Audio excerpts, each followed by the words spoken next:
Ok, salut les gars, comment est-ce que vous allez? Voilà, j'espère que vous vous portez bien. Aujourd'hui, on se retrouve, voilà, pour la dernière phase de notre exercice, ce qui est quoi? On va terminer quoi? La question 4. Voilà, l'autre jour, on s'était arrêté sur la question 3. Aujourd'hui, nous allons terminer notre dernière question classification RLPC. Voilà, donc c'est le même exercice qui continue. Partagez la vidéo au maximum afin que tout le monde puisse bénéficier des explications. Très bien. Ici, aujourd'hui, on va faire la classification des sols. Donc, pour cela, moi-même, j'ai fait l'organigramme voilà, de la classification des sols. Donc, voici l'organigramme que nous allons utiliser pour, voilà, pour faire notre classification. On est quoi? On va considérer le tamis 0,08 mm ou 80 micromètres. Voilà, si pourcentage des passants au tamis 0,08 mm est supérieur à 50%, nous avons affaire à un sol fin. Si pourcentage des passants au tamis 0,08 mm est inférieur à combien? À 50%, nous avons quoi? Nous avons affaire à un sol grenu.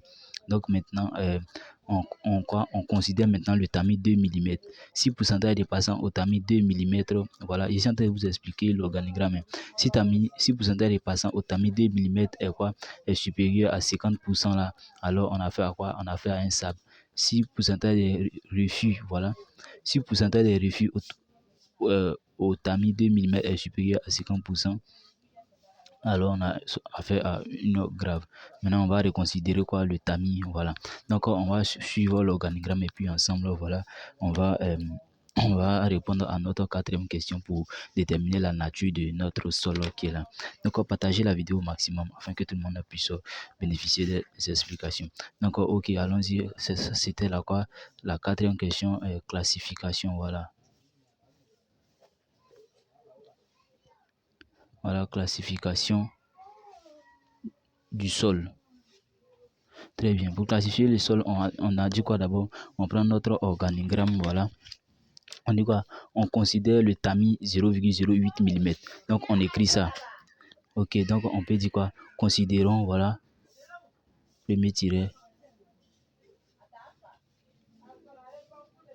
Considérons le tamis, voilà. Considérons le tamis 0,08 mm.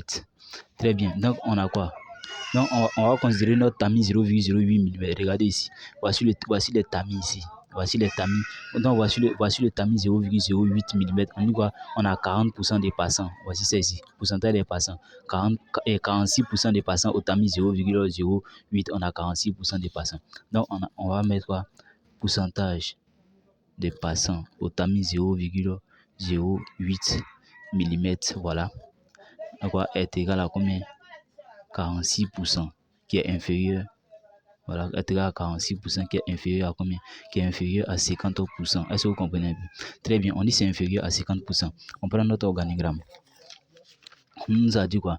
On nous a dit que sur le pourcentage des passants au tamis 0,08 là, quoi, si c'était supérieur à 50%, on aurait eu affaire à un sol fin. Mais ici, on dit quoi? Si le pourcentage des passants au tamis 0,08 est inférieur à 50%, alors nous avons quoi? Un sol grenu. Donc, on dit quoi? Qui est inférieur à 50%, alors nous, voilà, nous avons un sol grenu. Voilà. Un sol grenu.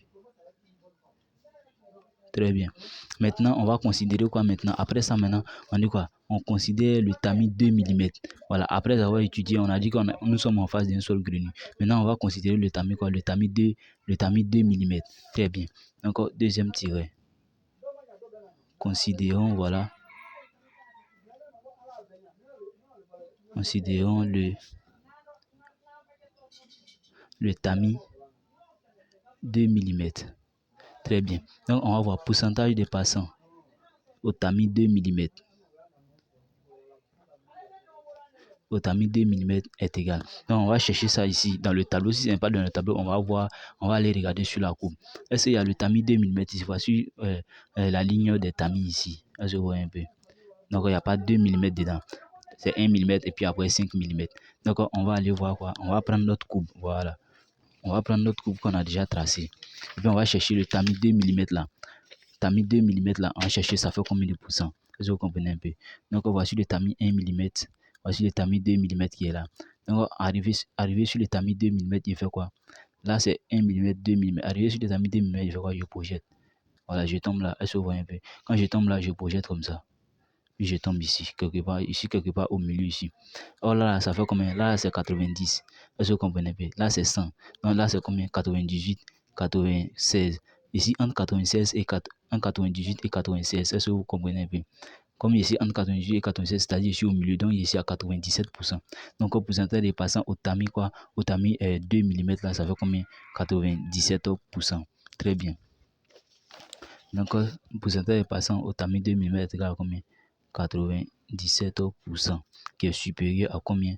Qui est supérieur à 50%. Donc, quand on a fait ça, on dit quoi? Si le pourcentage des passants au tamis 2 mm est supérieur à 50%, on a quoi? On a un sable. Si le pourcentage des passants est inférieur, si le pourcentage des passants est inférieur à combien? À 50%, on est dans les graphes. Pourquoi il dit pourcentage des passants est inférieur? Si le pourcentage des passants est inférieur, c'est que c'est le pourcentage des refus qui est supérieur. Est-ce que vous comprenez bien? Donc c'est pourquoi on dit si le pourcentage des refus est supérieur, on a 50%, on a quoi? On a une autre grave. Donc ici, dans notre cas, le pourcentage des passants au tamis 2 mm là est supérieur à 50%. Dans ce cas, nous avons affaire à quoi? Nous avons affaire à un sable. Très bien. Donc après ça maintenant, donc on va dire qu'elle est supérieure à 50%, alors voilà, alors le sol grenu,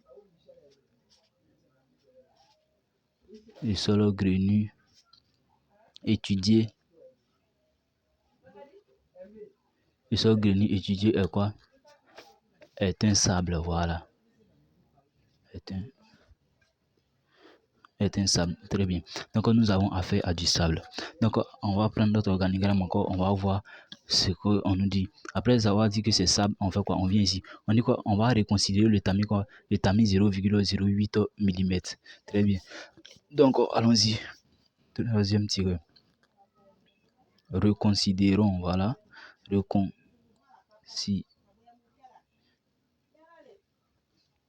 Reconsidérons le tamis, voilà. Le tamis 0,08 mm. Non, là c'est 8 mm, pas 8 mètres. Voilà, on va reconsidérer le tamis 0,08 mm. Lorsqu'on vous dit de classifier un sol là, voilà, voici comment ça se passe. Donc on considère d'abord le tamis 8 mm. Si le pourcentage des passants au tamis 8 mm est inférieur à 50%, alors nous avons quoi? Voilà, nous avons un sol grenu. Mais si c'est supérieur à 50%, nous avons un sol fin. Très bien, on a deux types de sols, les sols grenus et les sols fins. Très bien. Donc, on va maintenant, après avoir considéré le tamis 8 mm, on va considérer maintenant quoi? Le tamis 2 mm. Si le pourcentage des passants au tamis 2 mm est supérieur à 50%, nous avons nous avons le sable. Mais par contre, si c'est inférieur à combien? À 50%, nous avons quoi? Nous avons des graves. Très bien. Donc, on va reconsidérer le tamis 8 mm. Donc, on dit quoi? Pourcentage des passants au tamis 0,08 mm. Voilà. On avait trouvé combien là? On avait trouvé combien? 46%. 46%. Qui est inférieur à combien? Non, pardon. On a trouvé 46%. Voilà, voilà, on va voir ce que l'organigramme nous demande. L'organigramme nous demande de faire. Donc, on nous dit, si on reconsidère le tamis 0,08 mm, n'est-ce pas? On a reconsidéré le tamis. Très bien. On dit si le pourcentage des passants est supérieur à 12%. Voilà. Non, lui. Voilà, lui, il suit comme ça. Ok. On dit si le pourcentage des passants au tamis 0,08 mm est supérieur à 12%, nous le sable soit pollué ou le graveau est pollué. Mais par contre, si le pourcentage des passants au tamis 0,08 mm est compris entre 5 et 12, donc voici ce que l'organigramme nous dit. On vient directement en bas ici. Mais par contre, si le pourcentage des passants au tamis 0,08 est inférieur à 5%, on vient ici. Sable propre ou graveau propre. Très bien.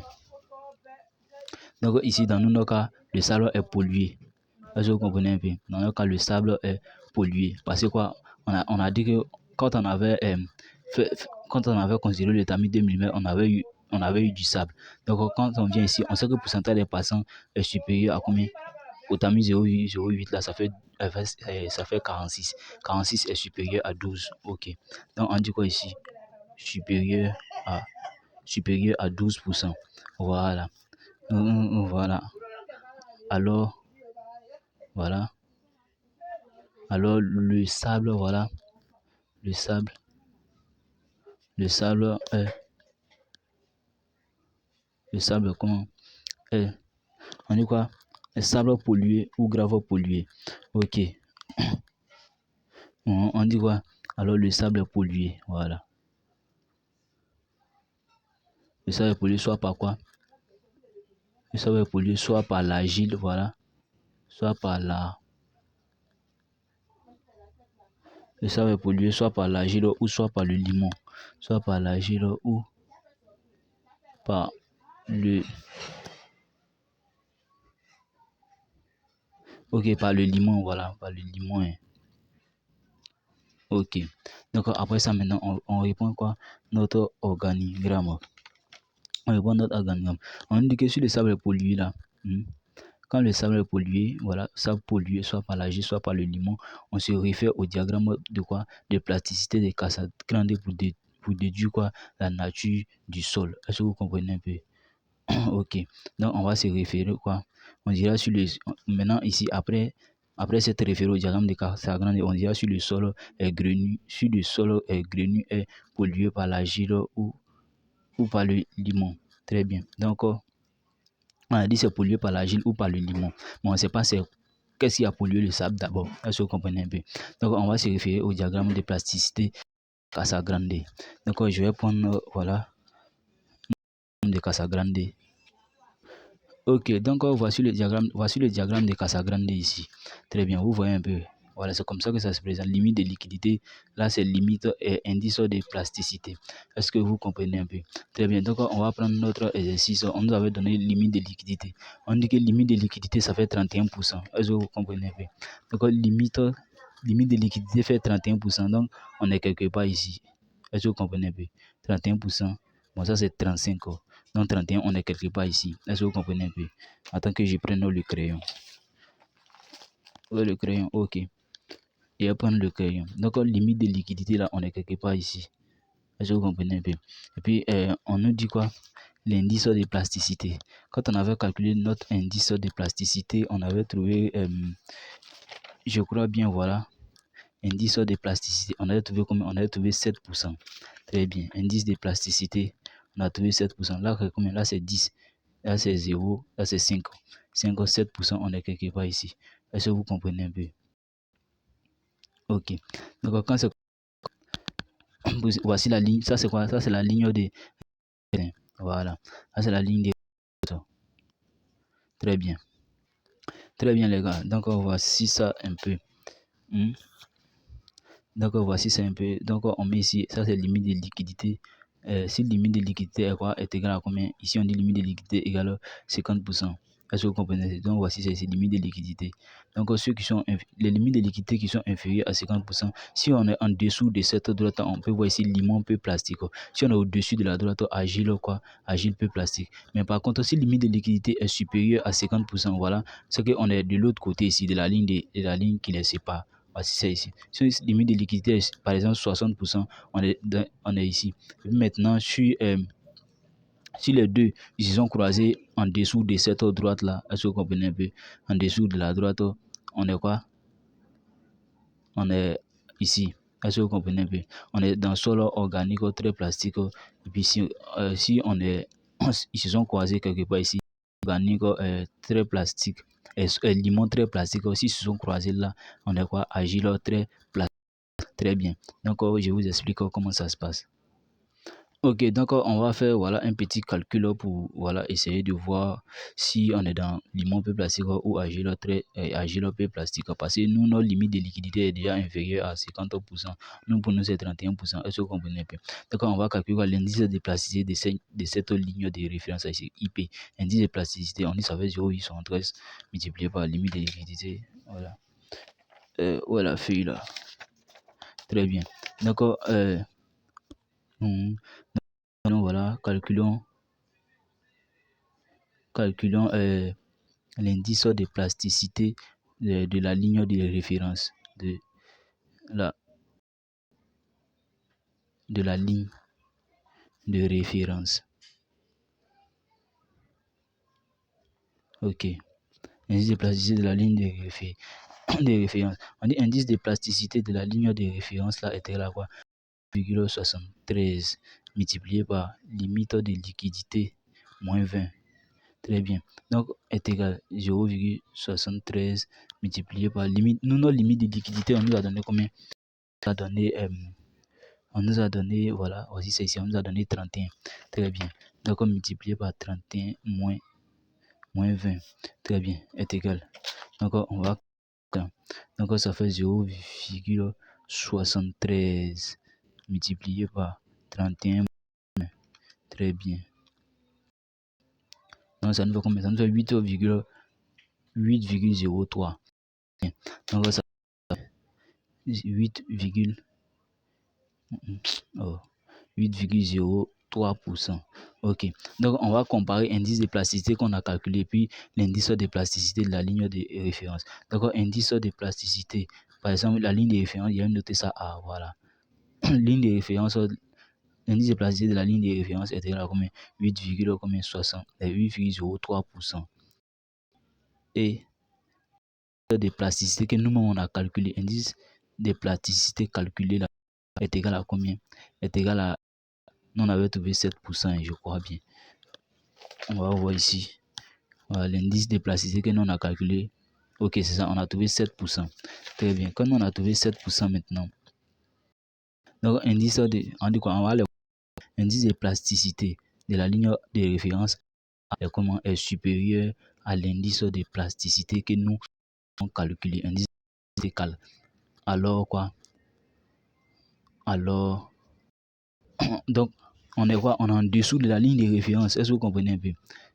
Ici, on est en dessous. Ouais, mon crayon. Nous sommes en dessous de la ligne de référence. Regardez. Regardez ici. Indice de plasticité, ça fait 7%. Quand on va tracer comme ça, attends, je vais prendre ma traceuse comme ça. On pourra bien voir ce que je fais. Voilà. Je fais comme ça. Je place ma traceuse, non. Je place à 7%. Bon, je suppose que ça comme ça. Voilà, parce que donc je place comme ça et puis je trace. Voilà, je fais des traits interrompus. Est-ce que vous comprenez un peu? Ok, quand j'ai fait ces traits interrompus, donc voici les traits interrompus que je viens de faire. Donc maintenant, on a une limite de liquidité, ça va combien? Ça va être 31%. Je suppose que j'ai mis ça sur 31 comme ça. Et puis je trace ici. On voit que quoi? Ils se sont croisés. Quand ils se sont croisés quelque part ici, en dessous de la ligne de référence. Donc, ça veut dire que notre calcul qu'on vient de faire, parce que l'indice de la ligne de référence est supérieur à la plasticité quoi, que nous avons calculé. Donc, on est en dessous. Est-ce que vous comprenez? Donc, voici ça ici. Indice de plasticité. Donc, voici ça ici. Donc, ils se sont croisés. Quand on dit quoi? On est derrière cette autre droite là. Voilà, la droite qui les sépare. Donc, on est derrière, puis on est en dessous. Dans la zone de quoi? Limon, peu plastique. Le sol qu'on a étudié, c'est quoi? C'est un limon peu plastique. Donc, alors, on prend notre organigramme maintenant. On se réfère au Casagrande pour déduire quoi? Du sol. Alors, le dieu, donc, on va dire quoi? On a déjà du sol. Alors, quoi? Alors, on dit quoi? Non, on va dire alors, d'après, voilà, d'après le diagramme, voilà, d'après le diagramme de Casagrande,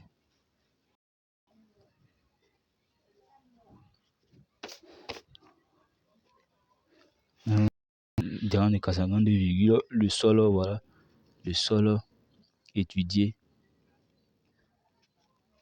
est un quoi?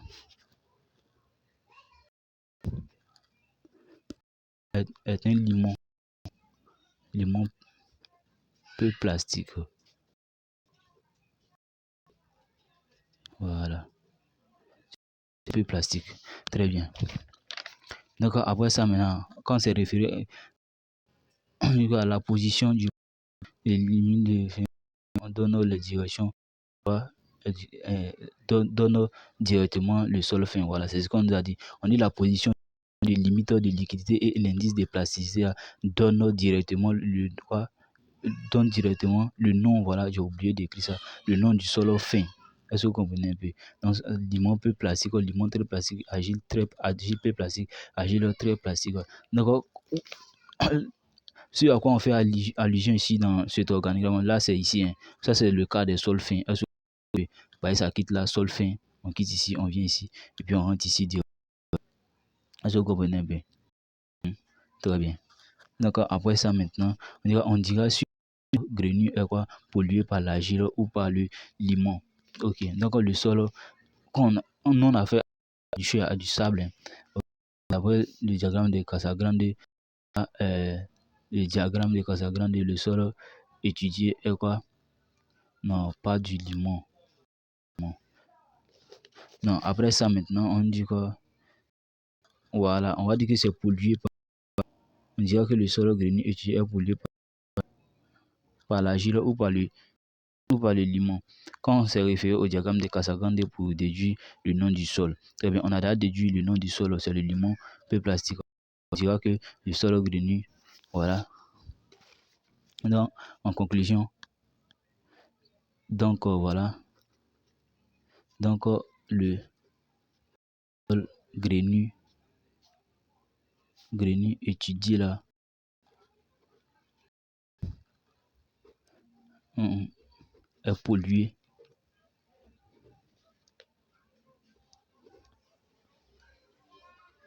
Voilà. Le sol grenu étudié est pollué par quoi? Par le limon. Par le limon. Le limon peu plastique, voilà. Le limon peu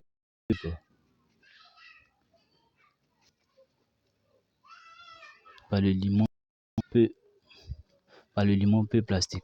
Très bien. Donc on dit quoi? On a fait à quoi? Donc on dira si le sol grenu est pollué par l'argile ou par le limon. Donc dans notre cas ici, notre sol est pollué par quoi? Par un limon. Très bien. Donc voici comment on fait la classification des sols. C'est le sol que nous on a étudié. On avait affaire à un sable. Mais c'est quel type de sable? C'est un sable limoneux. Est-ce que vous comprenez un peu? Un sable limoneux voilà. Un sable limoneux. Très bien. Donc, voilà la nature de notre sol. En tout cas, oui. Non, pardon, c'est donc, voilà. Donc, le sol grenu étudié est pollué par quoi? Par le limon peu plastique. Donc, par conséquent, on peut dire quoi? On a le sol même on vient d'étudier. La nature du sol même, on nous demande, on va dire quoi? Limon peu plastique. Est-ce que vous comprenez un peu? Très bien. Donc, on va s'arrêter là pour aujourd'hui. Voilà, à la prochaine pour une nouvelle vidéo.